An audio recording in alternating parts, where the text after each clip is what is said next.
I think that the widespread adoption of screens into every single aspect of our children's lives is arguably the most urgent public health issue we face. I've been a doctor for 23 years, and I honestly can't think of anything that has greater urgency than this problem. Now, to really make my case for that, I want to share with you a real-world experiment that took place about a year ago. So I filmed the documentary with Channel 4, and as part of that experiment, we asked students who were 12 and 13 years old to give up all screens for 21 days.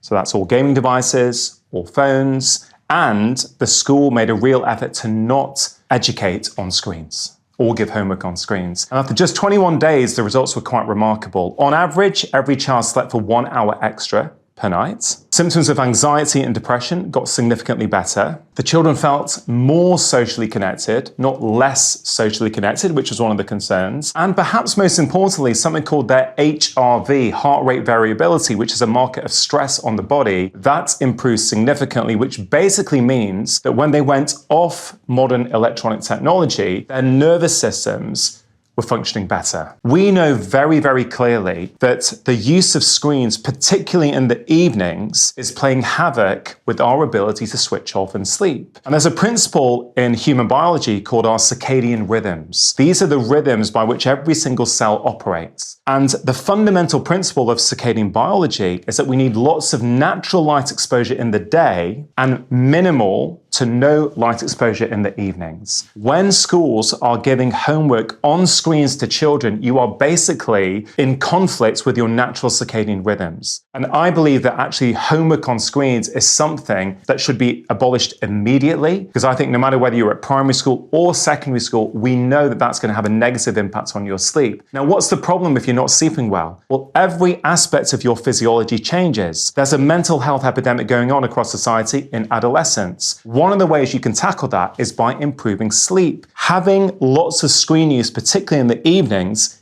is going to negatively affect our sleep. When we're sleep deprived, we're more emotional the next day. We have more anxiety.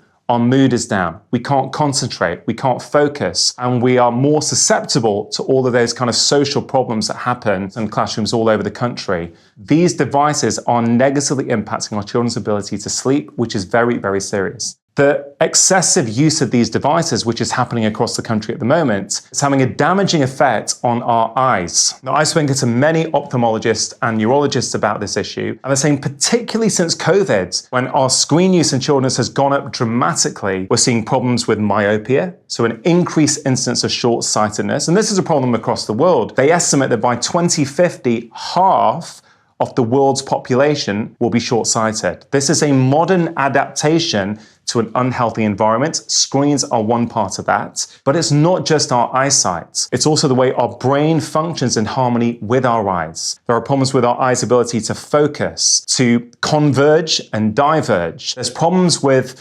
our eyes tracking together. It's called binocular focus. Those things have been adversely affected by this increase in screen time. And when you have problems here, that causes problems in your attention, in your cognition, and in your behavior. What is the real world impact of this? Because you can study these things in isolation in a lab. What is it doing to our sleep? What is it doing to our eyes? But what is it doing more broadly across society? Well, I think there's two big issues for me. One, I think the increased use of technology in schools is putting parents under a lot of pressure, because children now are doing a lot of their socializing and relaxing on screens. So parents are already having to deal with that at home and maybe have conflict with their children and trying to reduce that. Then you add on top of that the fact that many children now need their own device and they have to email their teachers, do their homework on screens. The amount of screen use going on in the evening is huge. It's causing a lot of conflict within families who don't know how to handle it. The other big picture issue that I see,